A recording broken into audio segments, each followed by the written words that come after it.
Atos capítulo 16, deixa aí abertinho. Nós estamos falando neste culto específico, né? Começou desde o início de setembro. Colocamos ali, né, sobre a vida, algo que é uma preciosidade entregada pelo nosso Senhor para cada um de nós, né? E hoje em dia, o suicídio é algo que tem assolado a nossa geração de uma forma massacrante. E não é algo que assola somente a adultos ou aos mais idosos. E é um mal que o diabo tem usado através das circunstâncias da nossa geração para interromper o propósito de Deus para a vida de cada uma dessas pessoas. E tem aqui separado um relato onde diz que a cada 40 segundos uma pessoa comete suicídio. É algo surreal, é algo que vem destruindo famílias, vem destruindo vidas de pessoas, não só da pessoa que morre, mas daquelas que ficam. Do pai, da mãe, dos tios, dos amigos. Em cada pessoa que morre, existe um círculo de relacionamento que fica totalmente fragilizado, ferido, devastado devido a essa situação, devido à morte dessa pessoa. Então, quando alguém decide acabar com a sua vida, esse alguém não está decidindo somente por acabar com a sua própria vida, mas também da vida daquelas pessoas que o rodeiam. E aí você pode dizer assim, mas pastora, quando a pessoa decide fazer isso, ela decide porque ela não aguenta mais carregar a dor, porque ela não aguenta mais lidar com aquilo. É por isso que o Senhor constituiu a igreja. Porque é melhor serem dois do que um só. Porque tem melhor paga do seu trabalho. Quando Deus instituiu a igreja, Ele já sabia o que passaríamos aqui nessa terra. E Ele sabia que nós não seríamos capazes de passar por isso sozinho. Desde a fundação do mundo, quando Ele cria Adão, Ele cria o mundo, cria Adão e põe Adão em toda a perfeição. Ele diz assim, não está completo, está faltando alguma coisa. Eu vou criar uma auxiliadora, alguém que vai andar lado a lado com ele, alguém que vai compartilhar do mesmo sentimento, alguém que vai entender a fala dele, alguém que vai estar ali para ouvir o que ele tem a dizer. E criou a Eva, e criou a mim, e criou a você, para quando você estivesse caído, eu estivesse para te levantar, e quando eu estivesse caída, você estivesse do meu lado para se levantar. E o suicídio é algo que tem entrado em nossa sociedade, entrado em nosso mundo como uma porta diretamente do diabo para que nós não alcancemos o que Deus ele tem para nós. E nesse trecho onde nós vamos estar lendo aqui nessa noite, vai falar justamente sobre isso, sobre o suicídio. A Bíblia, ela é um livro de instruções sobre todas e qualquer ocasião. E a Bíblia também relata sobre alguém que quase cometeu o suicídio. E nós vamos acompanhar sobre esse trecho, porque o suicídio não está em pessoas fracas, queridos. O suicídio está em qualquer pessoa. Qualquer tribulação é capaz de mover aquela pessoa a essa situação. Em 2016, algumas pessoas aqui já sabem, né? Alguns estão chegando agora, ainda não sabem. Ano passado, pela primeira vez, eu trouxe meu testemunho em relação a isso. Vou falar brevemente sobre isso para que nós possamos entrar nos propósitos do Senhor para essa noite. Mas eu gostaria que você abrisse o seu coração não para o que eu esteja aqui de mim, porque de mim não pode nada. Eu só estou aqui como alguém que experimentou, que provou do amor de Deus, e posso dizer para você que existe vida. E eu quero te mostrar aonde você pode ir para buscar essa vida. Mas antes disso, eu gostaria que você fechasse os seus olhos mais uma vez, para que nós pudéssemos entregar novamente esse momento ao Senhor. Deus, nós queremos te entregar, ó Deus, toda essa mensagem. Senhor, que não seja eu, mas seja a tua voz, ó Deus, através de mim. Que eu possa ser o canal, ó Deus, que vai resgatar, ó Deus, a cada coração aqui, a cada um que vai ouvir, ó Deus, através do vídeo. Que o Senhor possa me usar, ó Deus, porque eu mesma não sou nada, sou pó e cinza. Mas o Senhor é aquele que pode todas as coisas. O Senhor é aquele que olha o nosso coração, mesmo que sujo, mesmo que imperfeito, com amor, e nos cura, nos resgata, Senhor. Que essa mensagem, ó Deus, possa ser esse instrumento nessa noite. É o que eu te peço, em nome de Jesus. Amém. Em 2016, eu estava gestando o meu filho mais novo, o Pedro. E aos 2 meses da minha gestação, na verdade, desde do início mesmo, eu descobri que estava gestando, começou uma pandemia de Zika, né? Entrou a chikungunya, entrou as transformações, as mutações do mosquito da dengue, né? E começou a assolar a nossa sociedade naquela época. E minha mãe, ela foi assolada por esse mosquito.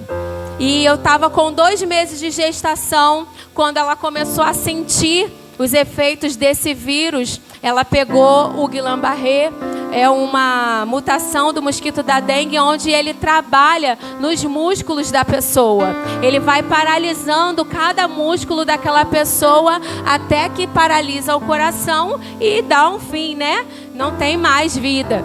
E naquela época, assim como o Covid chegou hoje, e os médicos não sabiam muito lidar com o Covid, a pessoa chegava com Covid, eles já iam logo entubando e às vezes nem precisava daquilo. E aí, o que matava a pessoa era a infecção por ter entubado, aquela coisa toda, uma complicação que não tinha. Hoje, quando você chega no médico e você fala, eu testei Covid, o tratamento é totalmente diferente daquele início. Eles aprimoraram, né? E assim foi também naquela época. Eles não sabiam muito como lidar com essas reações, com essas mutações. E a minha mãe foi internada.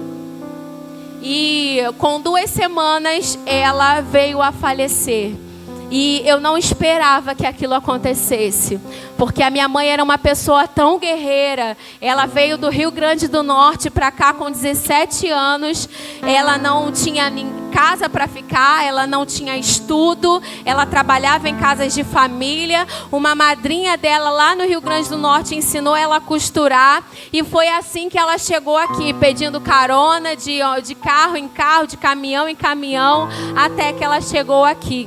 E aqui ela conheceu meu pai, se casaram, começaram a trabalhar, constituíram sua família, construíram casa. Nós, filhos, nascemos. Ela foi mãe de 4 filhos. Cada um estudou, se formou, se casou, seguiu sua vida. Então, ela teve uma vida que quem olhasse assim falava, é impossível ela chegar a algum lugar. Mas ela chegou com a graça do Senhor. E ela era uma mulher de fé. Né? Ela era cristã, seguia os princípios bíblicos, mas aprove ao Senhor recolhê-la. E eu estava gestando o Pedro, estava com 2 meses quando ela veio a falecer. Ela faleceu de uma semana para outra. Ela internou numa quarta-feira, na quinta-feira da outra semana ela veio a falecer. E quando eu recebi aquela notícia foi algo devastador. Eu não imaginava que eu pudesse sentir a dor ao qual eu senti. Eu não imaginava que a gente poderia ficar sem chão. Quando as pessoas falam, né? Nossa, eu fiquei sem chão com essa notícia. Eu ficava, gente, como que alguém fica sem chão? Eu experimentei o que é ficar sem chão. E depois daquilo, eu comecei a sentir, né, o luto, a viver o luto, mas aquilo era tão intenso dentro do meu coração que começou a atingir o meu filho.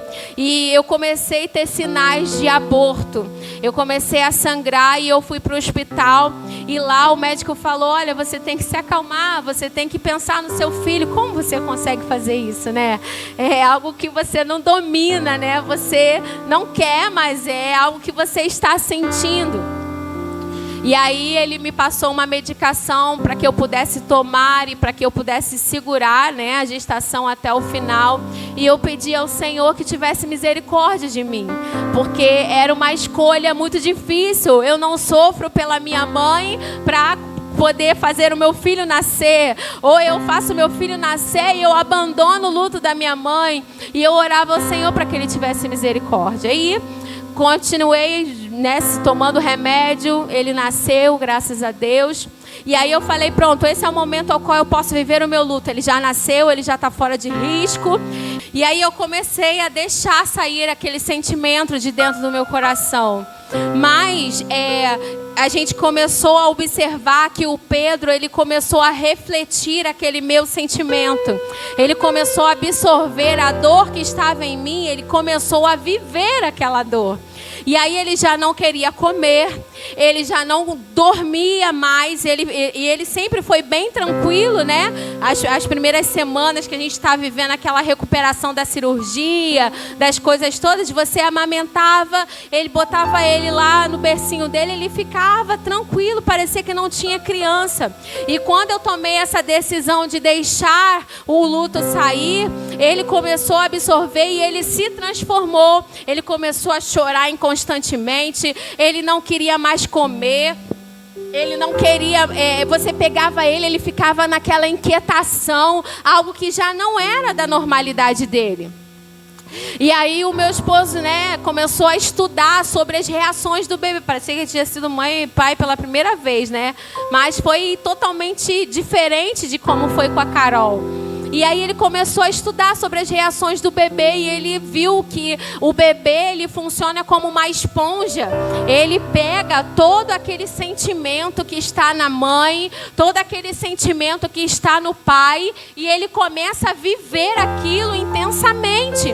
Porque a única ligação do mundo que ele tem é dos seus pais. É quando ele ouve a voz do pai na barriga, é quando ele ouve a voz da mãe quando ele está dentro da barriga. Então os únicos elos que ele tem aqui nesse mundo são os seus pais. E ele começou a refletir toda aquela dor, aquele sofrimento que eu estava tendo. E o meu esposo falou, olha, ele está absorvendo tudo que você está vivendo. Tudo que você está deixando sair, ele está absorvendo.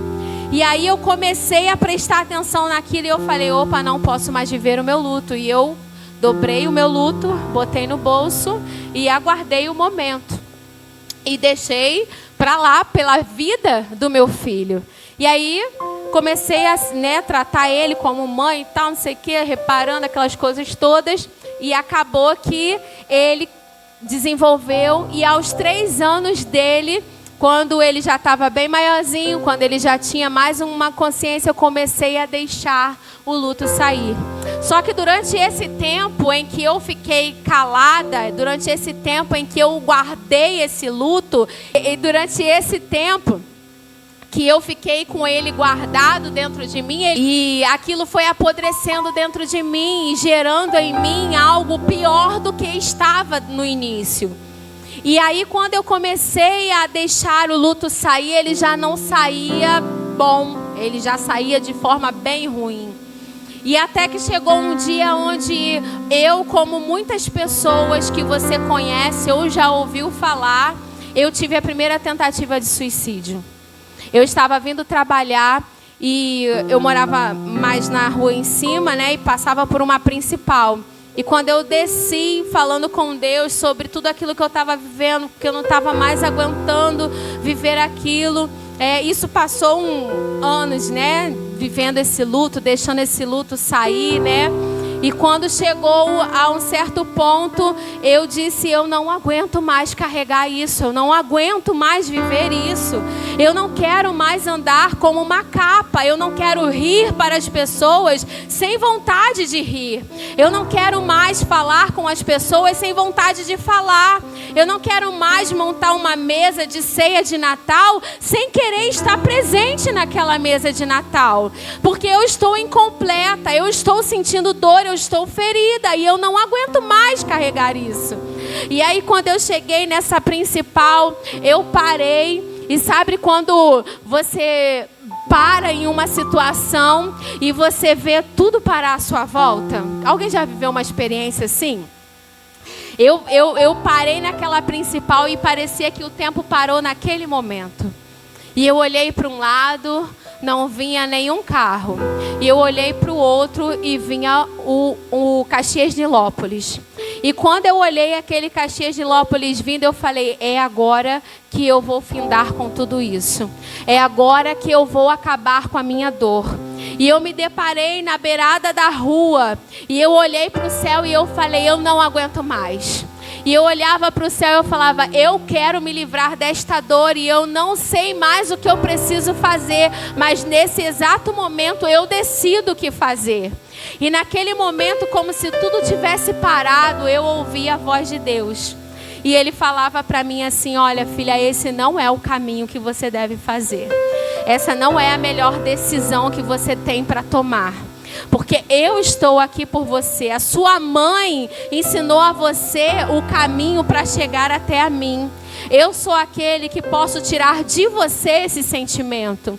E eu falava, mas eu estou já há mais de anos tentando tirar esse sentimento de dentro de mim. Eu não consigo. E eu não aguento mais. Isso está demais dentro de mim. É agora que isso vai acabar. E ele disse para mim e falou assim, se você fizer isso, é uma escolha sua. Se a tua intenção é ver a sua mãe, se a sua intenção é me ver, se a sua intenção é se livrar disso, não é assim que você vai conseguir. E naquele momento eu comecei a falar, então me fala como é que eu consigo. E tudo parou e tudo voltou aos seus movimentos. E quando eu vi aquele ônibus vindo, eu olhava para os céus e eu olhava para o ônibus. Eu olhava para os céus e eu olhava para o ônibus. E eu fechei os olhos e eu dei um passo para frente. E quando eu dei um passo para frente, ao mesmo tempo eu dei um passo para trás. E o ônibus passou assim, ó, no meu nariz. E eu não decidi acabar com a minha vida. Eu decidi esperar em Deus. Eu decidi confiar em Deus. Eu decidi não dar uma nova chance para Deus, não. Eu decidi me dar uma nova chance porque Ele fez isso por mim. Um dia eu não tive acesso, mas Ele me deu uma nova chance através do seu sangue e eu não podia desperdiçar essa oportunidade. E eu não decidi acabar com a minha vida. E o que eu quero te dizer através desse testemunho é que você também pode decidir por não acabar com a sua vida.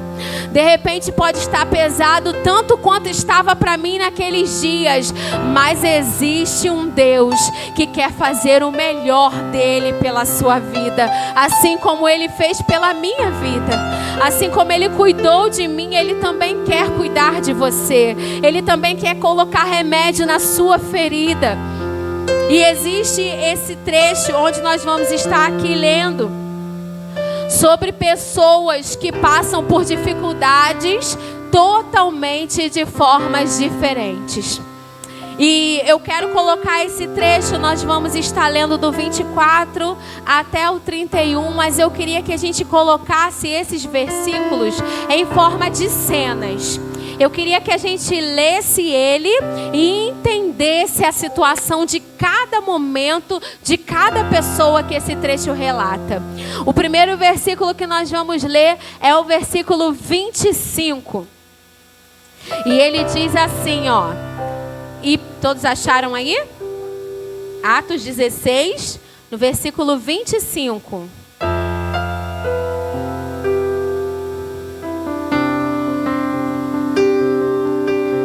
Vamos estar separando esse texto em pequenas cenas, onde a gente vai aprender a como passar por esses momentos imprevisíveis, momentos que a gente não espera, mas que estão suscetíveis a cada um de nós acontecer, momentos capazes de nos surpreender, talvez não de uma forma tão benéfica, mas que todos nós podemos passar por eles em algum momento de nossas vidas. E no versículo 25 ele diz assim: E perto da meia-noite, Paulo e Silas oravam e cantavam hinos a Deus, e os outros presos os escutavam. De repente você já ouviu sobre essa história, quando Paulo e Silas ele ia pregando a palavra do Senhor, e ia uma menina que era usada com um espírito de adivinhação, e ele repreendia essa menina e libertou essa menina através da verdade que ele estava ali para fazer, para falar, para pregar. E ele repreendeu essa menina, libertando essa menina desse espírito de adivinhação. E aqueles donos que usavam ela para ganhar dinheiro através daquele espírito de adivinhação, ficaram contra Paulo e Silas e os acusaram. E eles foram levados presos. E nesse momento, antes deles serem levados presos, eles foram açoitados, eles foram cuspidos, eles foram humilhados, eles foram desprezados diante de toda aquela multidão que eles estavam pregando a verdade, que libertou a vida daquela menina cativa. Mas nada disso foi levado em consideração. Não foi levado em consideração de onde eles vieram, o que eles estavam fazendo, para onde eles estavam indo. Não foi levado nada em consideração. O que nos leva a aprender, querido, que nem sempre quando nós estamos fazendo o que é certo, nós vamos ficar livres de recebermos injustiças, de passarmos por circunstâncias que não merecíamos passar.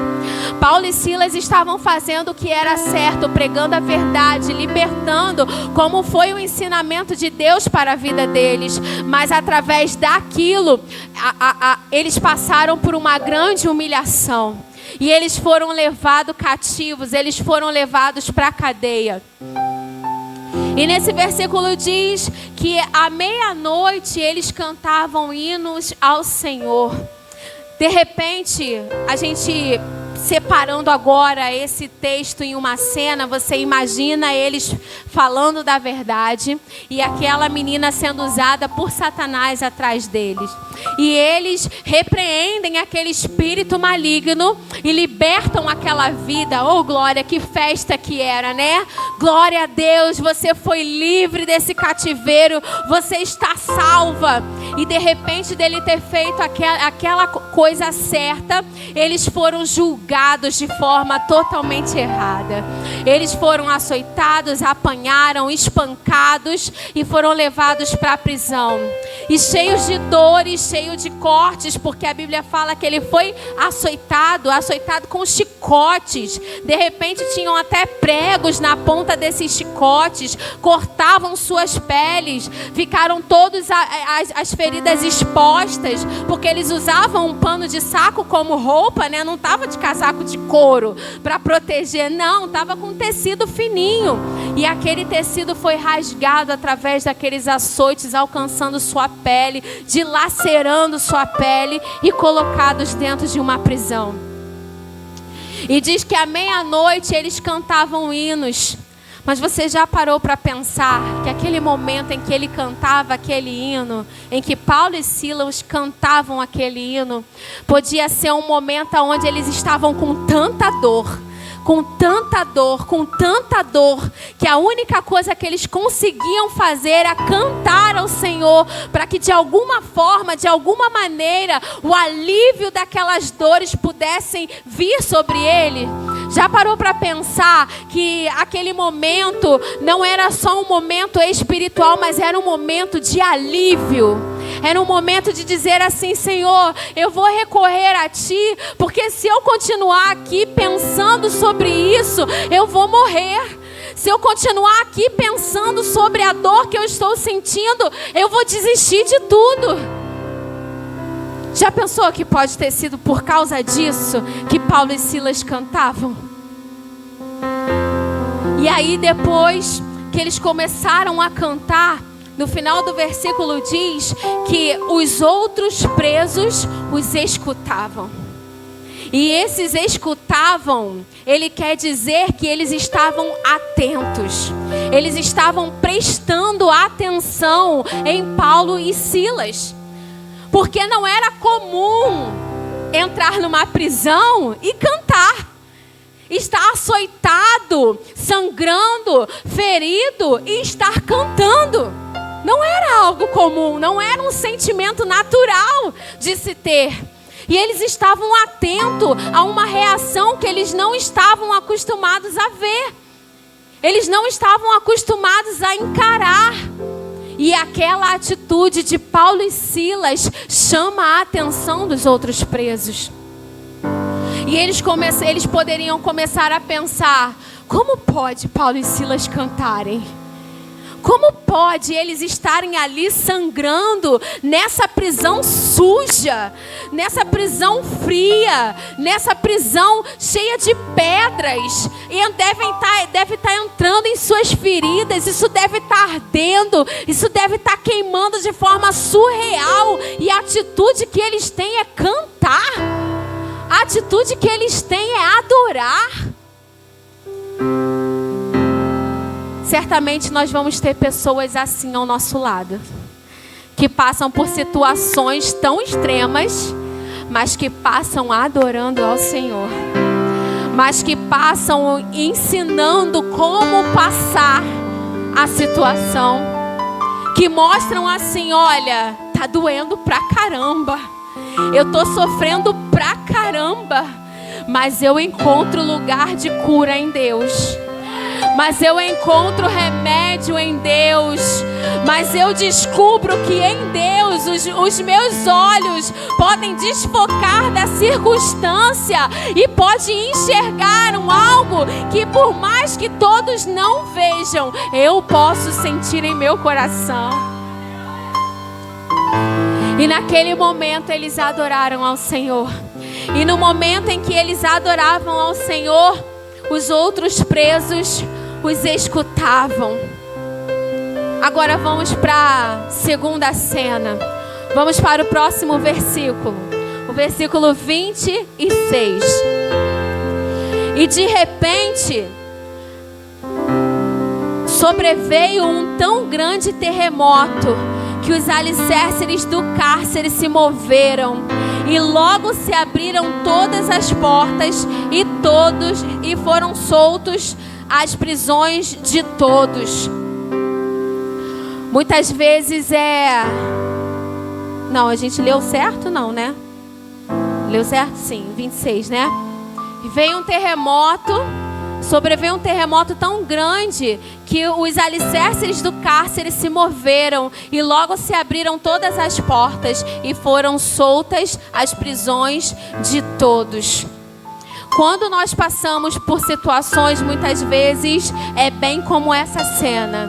Imagina Paulo e Silas acorrentados, açoitados, sangrando, com muita dor.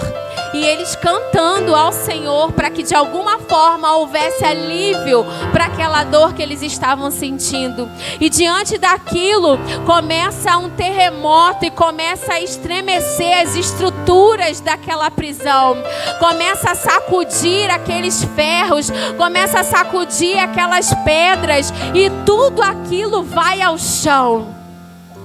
É assim que acontece com a nossa vida quando a dor vem. Quando ela vem, ela abala todas as nossas estruturas. Ela abala a nossa fé. Ela abala o nosso entendimento, o nosso conhecimento. Mas é por isso que é melhor serem dois do que um só. Porque quando Paulo e Silas mostravam que apesar de aquilo estarem acontecendo com eles, eles ainda continuariam crendo num Deus que é fiel, num Deus que é bondoso, num Deus que estava cuidando, num Deus que estava libertando, num Deus que estava trabalhando, mesmo que as circunstâncias mostrassem ao contrário. Naquele momento, aquelas prisões vão ao chão. E é assim que acontece conosco. Elas nos tiram de eixo. Elas nos tiram da nossa estrutura. Diga para o irmão que está aí do seu lado: decida viver. Decida viver. No meio dos escombros, decida viver.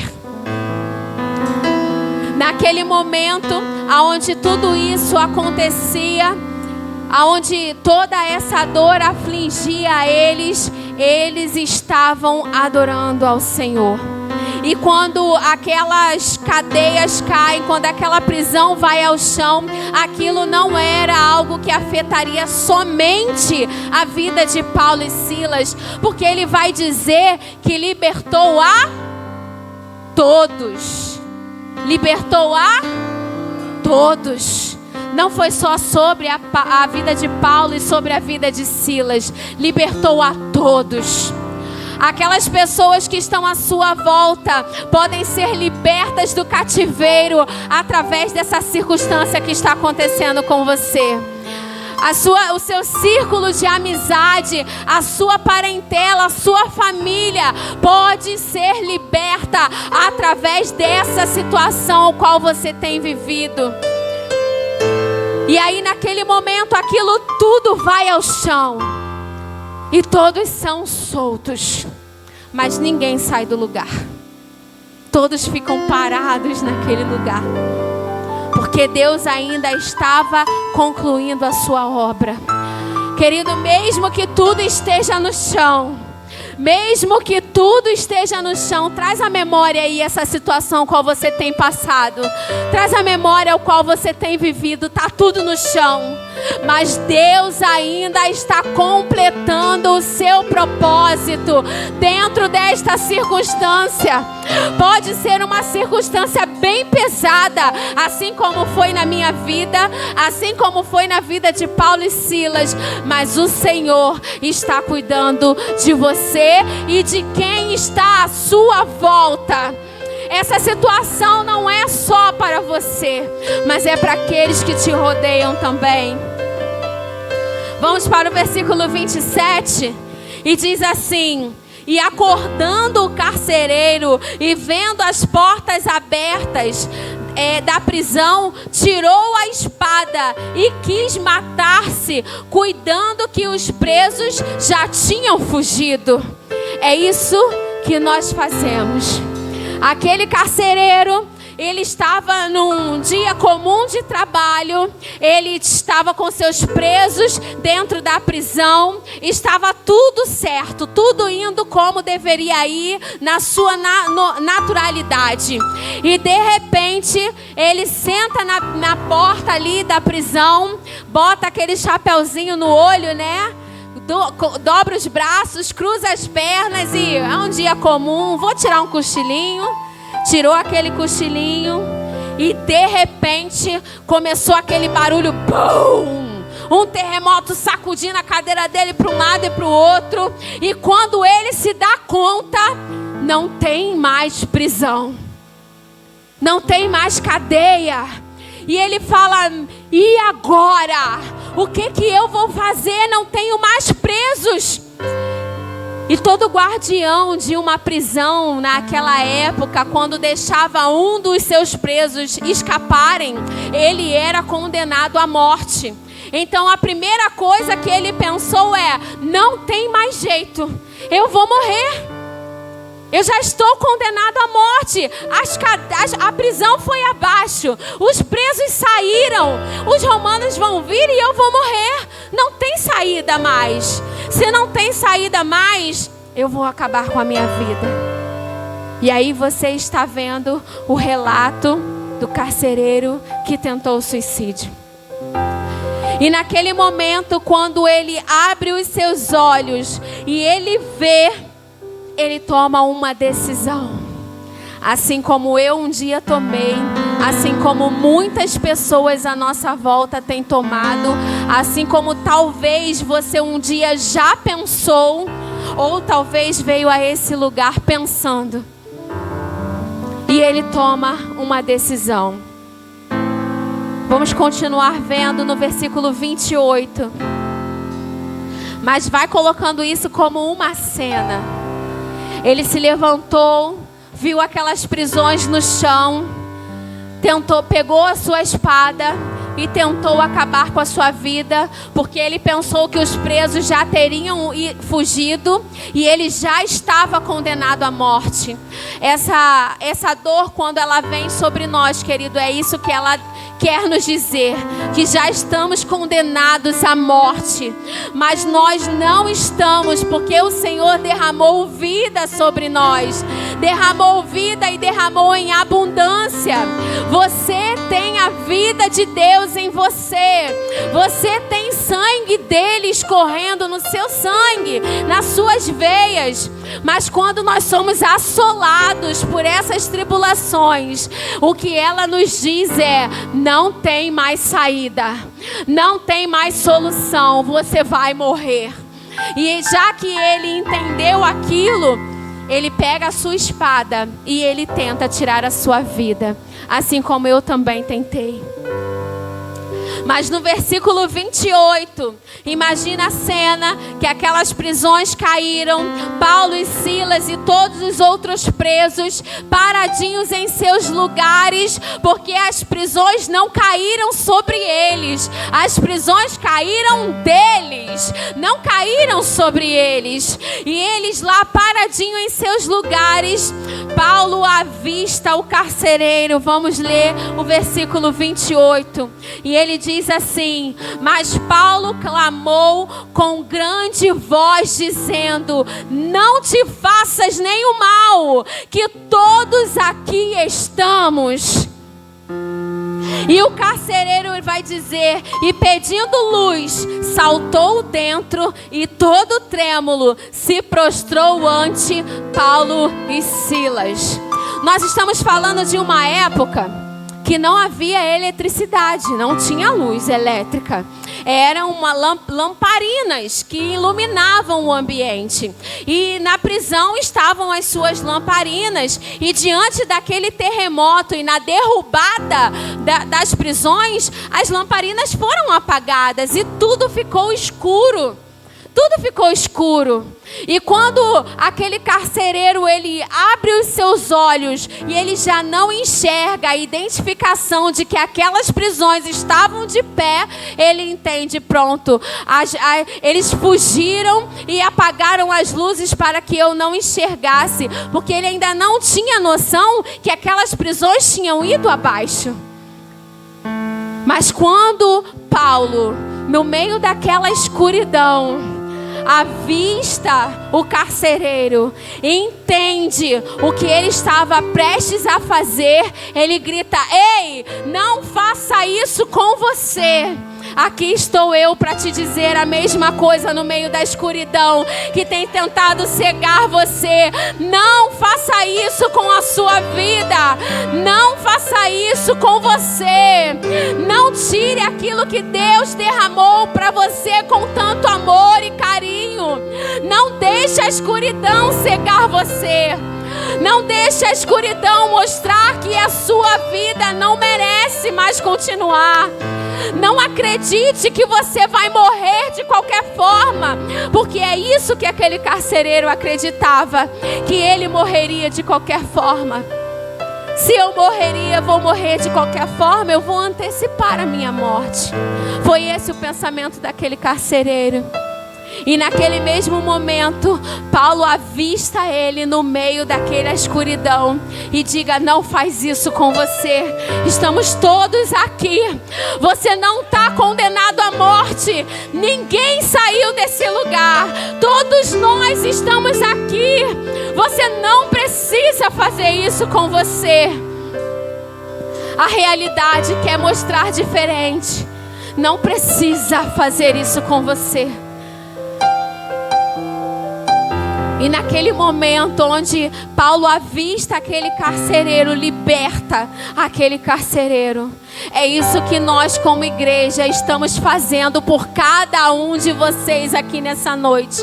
É isso que você aí em casa assistindo está ouvindo daqueles que um dia encontraram onde pode viver, como pode viver, onde pode encontrar remédio para curar e aliviar toda essa dor. Eu estou dizendo para você como prova de quem já fez: não faça isso com você, porque Deus tem muito mais mais, não só para você, mas para toda a sua casa, mas para toda a sua família. E aquele carcereiro, quando ele vê aquela atitude, porque ele poderia levar em consideração que era uma armadilha. Afinal de contas, ele era o carcereiro e Paulo era o prisioneiro. E a intenção de todo prisioneiro é o quê, querido? Fugir. Toda a intenção do prisioneiro é escapar. Não é isso? E ele poderia ter pensado, eu não vou levar isso em consideração porque pode ser uma armadilha. Ele não fugiu, mas ele pode querer me matar agora para concluir o seu propósito. Mas não foi isso que ele enxergou em Paulo. Não foi isso que aquela atitude refletiu para ele. Aquela atitude refletiu para ele, assim como a atitude de Jesus no meio da tempestade, quando estende a mão para Pedro. Quando ele está afundando nas altas ondas, quando ele está sendo confundido pelos fortes ventos, Jesus estende a mão para ele e diz: ei Paulo, Pedro, eu estou aqui. Pega na minha mão, Pedro, eu te trago à tona. Eu te trago para respirar novamente. Segura na minha mão e eu vou te salvar. Eu estou aqui para te salvar. Foi isso que aquele carcereiro entendeu naquele ato. Foi isso que eu entendi quando eu me coloquei na beira daquela rua e eu quis me jogar na frente do ônibus. Quando eu ouvi a voz de Deus dizendo: não faça isso com você. Esse não é o caminho. Eu entendi que Ele estava ali para me salvar. Ele estava ali para me resgatar. Assim como Ele está aqui também para resgatar a sua vida. Assim como Ele está aqui para resgatar você desse mar de sofrimento, desse mar de dor e de confusão. Deus quer libertar a sua vida para que você possa viver os planos que Ele sonhou para você. Vamos continuar lendo no versículo 30. E disse assim: e tirando-os para fora, disse: senhores, que é necessário que eu faça para me salvar? Ele decidiu falar. Ele decidiu falar o que é necessário para eu sair do meio dessa dor. Foi a mesma atitude que eu tive. Porque como pastora, as pessoas olhariam para mim e diriam assim: nossa, você pastora com depressão, você pastora tentando suicídio. Querida, eu sou ser humano igual a você. Eu vou para o mesmo lugar igual a você. Você é enterrada do mesmo jeito que você. Não há diferença entre eu e você. A diferença que pode existir é a decisão. A decisão. Eu decidi estar com Deus. Eu decidi viver o que Ele tinha para mim, o que Ele tem para mim e o que Ele ainda vai concluir em mim. Decida viver o que Ele tem para você. Não tome a decisão de dar um fim na sua vida. Aquele carcereiro entendeu. E ele começou a falar: o que eu preciso fazer para sair deste lugar? Então, o que eu preciso fazer para que eu possa me salvar? Porque eu já estou levado à morte. Eu já estou decretado à morte. Porque de qualquer forma, vocês estão fora da prisão. Vocês estão fora da prisão e eu já sei o meu destino. Vamos ler qual foi a resposta de Paulo e Silas para ele?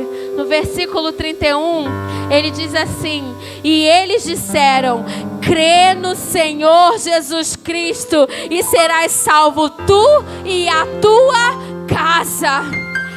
Crê no Senhor Jesus Cristo e será salvo tu e a tua casa. A todo momento Ele diz que a cura e a libertação não é somente para a sua vida, mas é para toda a sua casa. É para todos aqueles que estão à sua volta. Quando eu trouxe esse testemunho mais detalhado, ano passado, pessoas me procuraram, pessoas que já tinham colocado como opção a morte, e que vieram até a mim já decididas. Mas elas encontraram Jesus. Elas encontraram Jesus.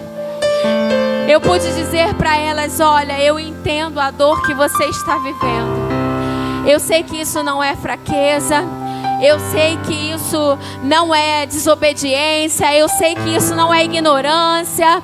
Eu sei que... Não. Porque é isso que o mundo diz, né? Você é um fraco. Você não aguenta nada. Você realmente merece morrer. Você realmente não pode continuar vivendo aquilo que você poderia viver, porque você não aguenta. Você não consegue. E quando eu ouvi a voz do meu Deus me chamar, que libertação, queridos. Que libertação. E hoje eu vivo os sonhos de Deus para mim. Hoje eu vivo os planos de Deus para mim. E Deus está te chamando nessa noite. Você pode fechar os seus olhos e ouvir a voz de Deus. Você pode ouvir a voz de Deus te chamando para viver o que Ele tem para você. Ele tem planos grandiosos. Ele tem sonhos grandiosos. Ele ainda tem tantas coisas para fazer com você. Ele te ama e você não está sozinho. Não acredite porque está escuro. Não acredite porque você não vê paredes do seu lado.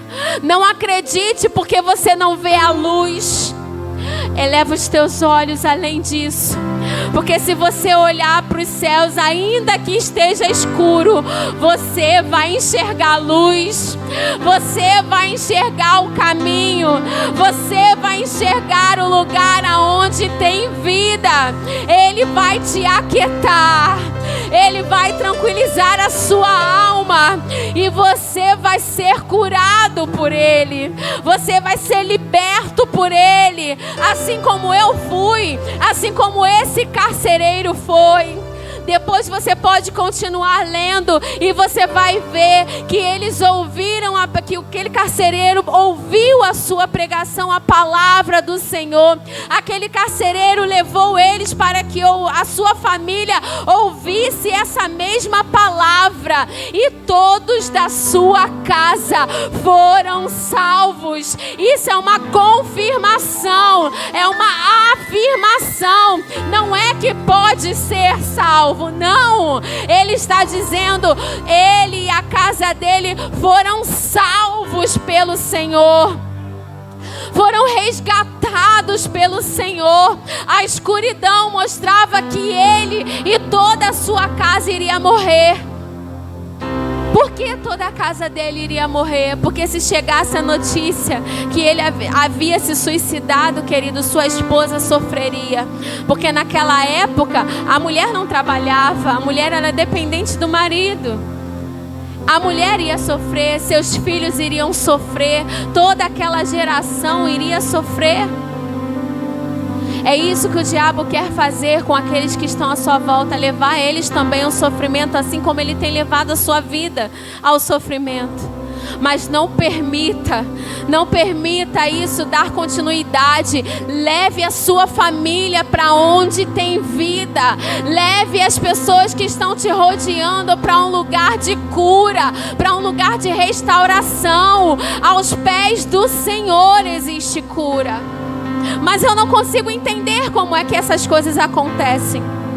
Eu gostaria de fazer mais uma dinâmica para a gente poder encerrar. Você vai estar recebendo aí um papelzinho e uma bola. Quando você receber, não abre o papelzinho ainda, até que todos tenham recebido a sua bola e o seu papelzinho. Bem, todos receberam, amém? Amém? Então, aí você vai abrir agora, segura a sua bola, tá? Não deixa ela voar não. Você vai receber aí um papelzinho onde tem uma pergunta. Se você não conseguir responder essa pergunta, você vai estourar essa bola. Se você não tem resposta para essa pergunta, estoure a bola. Se você tem resposta, não estoure a bola.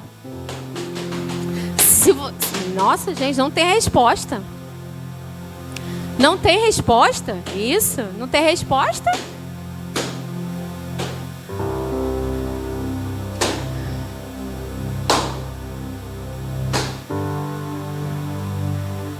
Ninguém tem resposta, né? Existem realmente coisas que vão acontecer na nossa vida que não tem resposta. Não tem resposta. A única coisa que podemos fazer com isso é não acabar com a nossa vida. Essa bola representava a sua vida. E é isso que nós tendemos a fazer como seres humanos mesmo. É isso mesmo que acontece conosco. Nós somos seres humanos. E quando acontece algo na nossa vida que nós não temos resposta, é isso que nós fazemos, nós damos um fim à vida.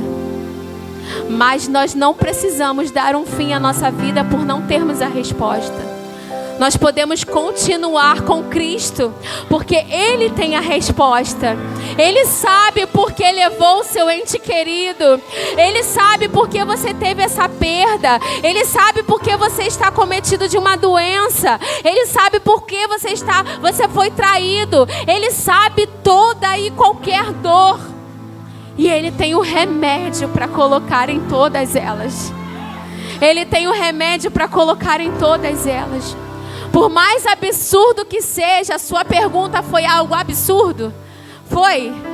Sua pergunta foi algo que impossível de encontrar a resposta? Sim, às vezes acontecem coisas que vão ser impossíveis de encontrar a resposta. Mas uma coisa que a gente não vai ser impossibilitado de encontrar é o lugar de cura. É o lugar de restauração. É um lugar de consolo. Talvez não da resposta, mas o lugar de paz. O lugar de renovo. O lugar de alívio. Eu encontrei alívio quando eu depositei a minha dor em Deus. Quando eu depositei a minha dor em Deus. Eu sou um exemplo de que apesar das circunstâncias, apesar da dor, apesar de quem eu sou, também estou suscetível a erros. Também estou suscetível a catástrofes. Mas o que eu e você temos de semelhança é um Deus que nos ama. É um Deus que não desiste de nós em qualquer circunstância. Deus está com você. Deus está cuidando de você. E não importa qual seja a circunstância, você não está sozinho. Você não está sozinho. Esse é o Deus que cuida de nós. Naquele momento, quando aquele carcereiro toma a decisão de viver o que Deus tinha para ele, ele leva para sua casa esperança. Porque aquela família também estava condenada à morte a partir do momento em que ele decidiu acabar com a sua vida. Mas ao invés dele levar morte para casa, ele levou esperança. Ele levou a palavra que restaura. Ele levou a palavra que liberta. Então nessa noite, busque essa palavra para que você possa sair daqui transformado, restaurado. E que você possa levar essa restauração para sua casa. Que você possa levar a esperança, a alegria de viver para a sua casa.